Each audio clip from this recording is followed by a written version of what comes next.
Good afternoon and thanks for joining us. The Prince Albert Grand Council hosted the opening ceremony for this summer's Gathering of Nations today. The Grand Council says the Gathering of Nations brings together First Nations from across Prince Albert Grand Council territory to celebrate and share culture, traditions, and community. Hundreds attended today's opening ceremony held at the Chief Joseph Custer grounds in West Prince Albert. The Gathering of Nations is a 4-day event and continues until closing ceremonies Friday afternoon. All the nations that make the Prince Albert Grand Council had their gatherings through the summer. So we wanted to make sure, after that we bring together towards the end of the summer season to come together, of course, and they show off the culture of the nations. That's why it's called a Nations Gathering. The gathering includes traditional food, talent and jigging competitions, arts and crafts, traditional games, and other cultural activities. Prince Albert police have released images of the 2 suspects that were in the area before a shooting on Sunday afternoon. Officers were called to the 900 block of 13th Street West Sunday a little after 4 p.m. for a man that had been shot. Police believe the victim was shot with a shotgun and he was taken to hospital with non-life-threatening injuries. Anyone who may recognize those 2 individuals or witness the incident is asked to contact Prince Albert Police or Crime Stoppers. A 35-year-old man has been charged after he smashed the windows of an RCMP vehicle in Sandy Bay. RCMP released this photo of the damage caused by the man who smashed the windshield of the cruiser with a metal bar. Police say it happened a little before 10 Saturday night when they heard loud banging and went outside. There they found the 35-year-old from Sandy Bay smashing their windows. He faces mischief and weapons offenses as well as breach of probation charges that include a separate instance of smashing vehicles' windows. The city of Prince Albert says its tap water is safe to drink despite complaints about earthy or musty odors. The city says the drinking water remains safe and continues to meet provincial regulations. It says the odor is associated with naturally occurring organic compounds in the North Saskatchewan River, and they do not pose a health risk. Operating data shows improving water quality conditions through a decrease in chlorine demand in the reservoirs. The city says residents can expect the issue to improve as cooler temperatures return and organic compound levels in the river decrease.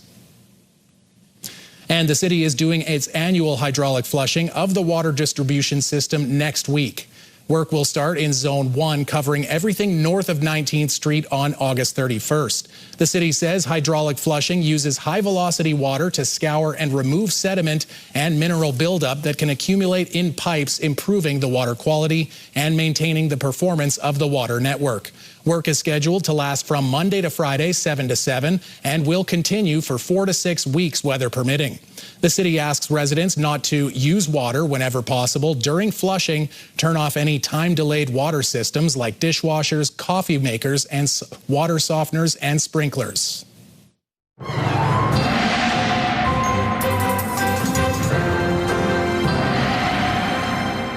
Well, Jeff, if only somebody turned off the smoke today, because that was the first time I really smelled it all summer. Yeah, it was a bit of a surprise for for a lot of people, and we haven't had to really deal with that same sort of level of haze as we had today. You're absolutely right, John. And it has a lot to do with the strong northerly winds picking up some of that smoke from the Northwest Territory fires. But we're going to take a look and see what's going on with our low pressure area that has, brought some rain obviously yesterday. But now that, as advertised, has moved off into parts of northern Ontario, western Ontario. Ultimately, it's going to be making its way into southern Ontario, but it's going to take a couple of days. And on its way, it is going to be bringing a lot of storm activity to parts of Ontario. So keep our eye on that. But across the prairies, as we've been talking about, we're talking about the heat dome in the States, high pressure area. So we're talking relatively clear skies and lots of heat. The city of Saskatoon says almost 24 cases of Dutch elm disease have been confirmed. 6 affected trees are in the College Park neighborhood, all in a row. They'll be removed to curb the spread. Another 3 trees in the Caswell Hill neighborhood were identified.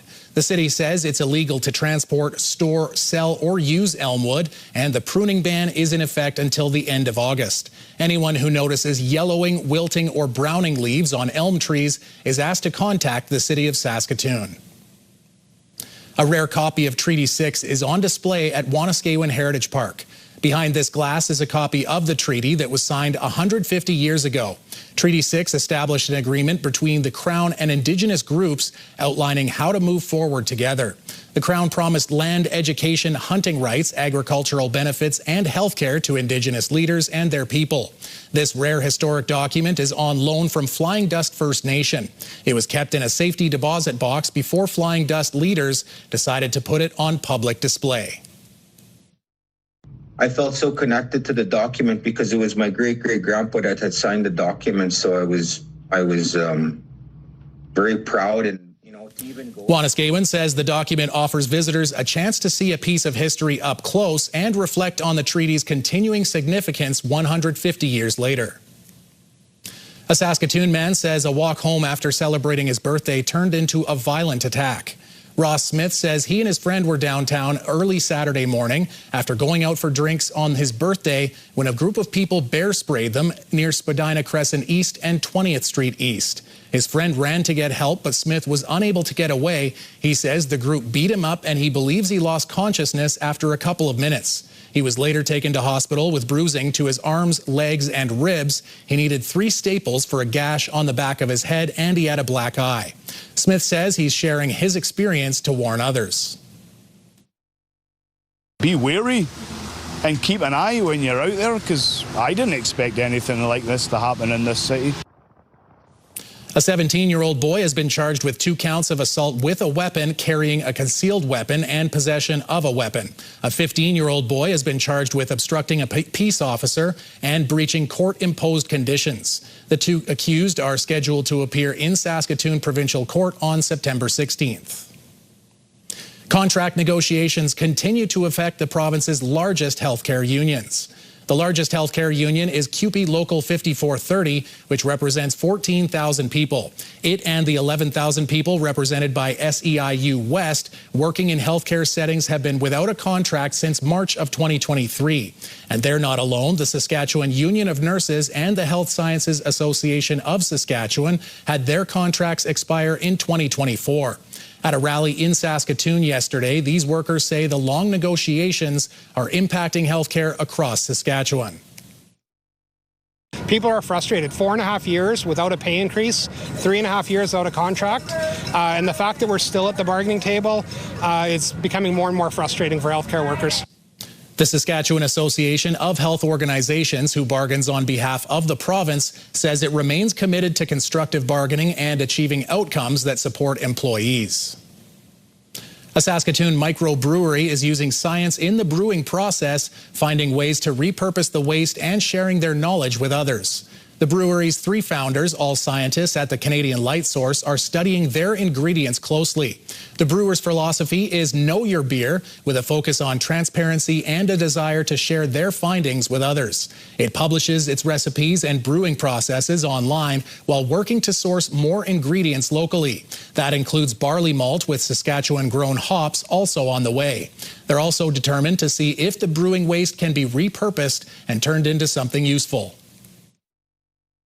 As you brew, you're converting the starches to sugars, and those are being extracted. And you're kind of left with the hull, and there should be proteins, so you should be fortifying some of these things. And we want to know, is that true? Is that actually happening? And do you even want to, eat this stuff? The team hopes to learn if they can turn the spent barley grain into nutritious flour for bread, pasta, or pizza dough. When we come back, we'll find out about an anti-bullying event this Thursday. Jasmine Pelche finds out about the event at Kinsman Park.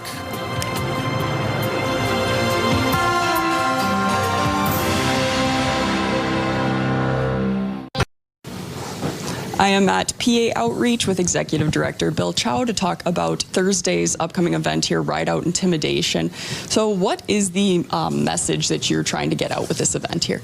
Well, along with BRP Sports and Can-Am Sports, it's their message that they've allowed us to kind of acknowledge and to continue the message for them or along with them. And it's Ride Out Intimidation is BRP's theme regarding anti-bullying. And so, the society today, for whatever reason, there seems to be a lot of that going on, especially when you're dealing with younger people, and especially with the younger people that we seem to deal with. So it's their anti-bullying campaign, and that's the message that we're trying to get out. And for the actual day, you are going to be in Kinsman Park at the amphitheater. What sort of activities and events are set up for Thursday? So we have an elder that's going to have an opening prayer. We have some youth that are going to talk about bullying. We have a drum group and 7 different dancers that are going to dance. And then basically we have BRP having some off-road vehicles that are going to be present, not operating and not driving, obviously, but just being there as a display. And just to promote the event, which comes up later in the year. And for the youth that attend, they'll be given a yellow T-shirt. So no taking a rip around the park is what I'm hearing? No taking a rip around the park is what you're hearing. Okay. You mentioned before the interview and a little bit just now that this is tied in with a official day that's coming up in November. Could you give some background information on that day? Yeah, so BRP across Canada have their Ride Out Intimidation Day, which is November 5th, which they've also deemed as Yellow Shirt Day, and that is their yellow T-shirt, says Ride Out Intimidation, and that is their anti-bullying campaign. So they've made it official. Obviously, to be honest, this is the first I've heard of it, and so we're trying to help them promote, as well as promote it within the city, within the province, and across Canada. For Thursday this week, what age group is the event targeted towards?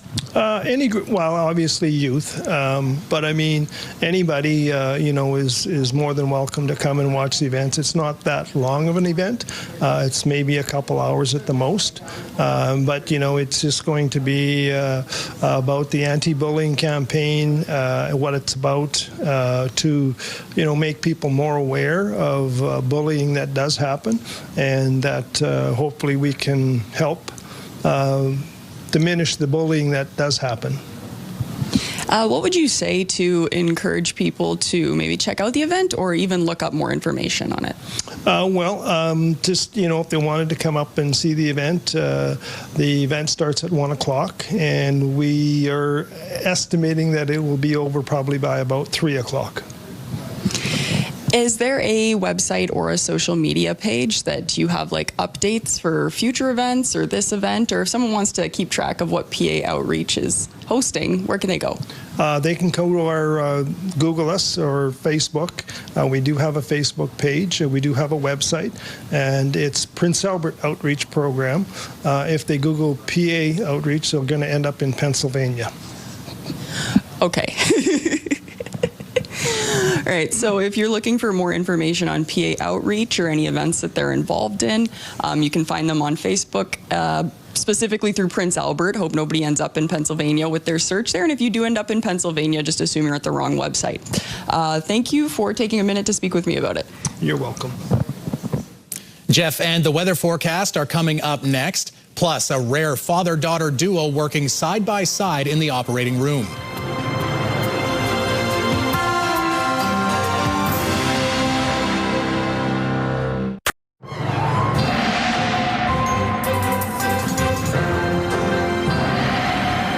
Well, Jeff, those winds of change continue, and I'm guessing they're going to be bringing some changing weather conditions? Well, they are, and the change is going to be a great deal more warmth. Now, it's not to say today was cold, because it wasn't, but it is going to be warmer as we make our way into the next few days, and the wind doesn't look like it's going to be as strong as it has been today, because it's been a breezy day today. But taking a look at our satellite and radar shot here, I want to point out there's a low that eventually will be building into parts of British Columbia, so rain on the coast, unfortunately, unfortunately, we're not anticipating much in the way of rain for the interior. It's going to stay hot and dry for many parts of British Columbia. Really hot, particularly in southern Alberta, as this heat dome really makes its presence felt. And so temperatures in the 30s there, staying warm across the prairies. And this particular low, that's the one that came through our area the last 24 to 48 hours. That continues to make its way through Ontario. So by tomorrow should be east of Lake Superior. Then eventually it makes its way into southern Ontario. So it could impact the CNE, the Canadian National Exhibition. Thursday could be a bit of a wet day for the PNE. And then as we make our way out to Canada's east coast, we've got ourselves more in the way of some showers moving in with another low. And yes, it was a soggy weekend in the Maritimes, and some of that rain has moved into Newfoundland today. Okay, so that's the national look. The computer modeling indicating not much in the way of active weather. We've got ourselves these pressure lines are getting a little closer together tomorrow in Alberta, but really not a windy day in Saskatchewan. So it's expected to be fairly dry, fairly warm, and not too bad in that respect. Temperatures in the single digits for overnight temperatures, 9 for Spiritwood and the Battlefords, 8 in Candle Lake, Birch Hills, and Rosthern, Melfort, and 9 in Nipawin. Most places either clear skies or clearing skies. On to Wednesday, look at that. Mainly sunny or sunny skies prevail throughout the region. Mainly sunny in Spiritwood, 26, but sunny and 27 in the Battlefords, 26 for a high in Candle Lake, Birch Hills, and Rosthern, and sunny and 24, the expected highs and sky conditions for Nipawin and Melfort. On to our details for the Gateway City. Clearing skies tonight, 8 degrees, winds out of the northwest at 15, so not a strong wind. And tomorrow, relatively light wind. It shifts around a little bit, but still light winds at 10 kilometers an hour. Sunny skies, 26 degrees, so above seasonal temperatures, and then warming up to 27 on Thursday and Friday. Saturday, 24. A chance of showers on Sunday, 19 degrees, but temperatures bouncing back on Monday, 23. And then Tuesday, 1 week from today, 24 degrees. There's nothing I can pick apart in that forecast, Jeff, but I will go. You mentioned the PNE. I will ask you, have you ever been on the, I think it's the old wooden roller coaster? I wish. I love roller coasters. I've never been on that one. But yes, we have a fun family story we tell about one of my uncles about that, riding on that. But yeah, I would love to ride that one. Well, that's a story for another day, Jeff. Can't wait to hear it, though. All right. As they continue to deal with injuries, the Saskatchewan Roughriders have added a new receiver. Mitchell. Shamar Bridges has been signed by the Riders after spending 2 years with the Hamilton Tiger Cats. In 2024, Bridges was the East Division's most outstanding rookie, but he hasn't dressed for a single game yet this season as he was on the 6-game injured list before getting cut last week.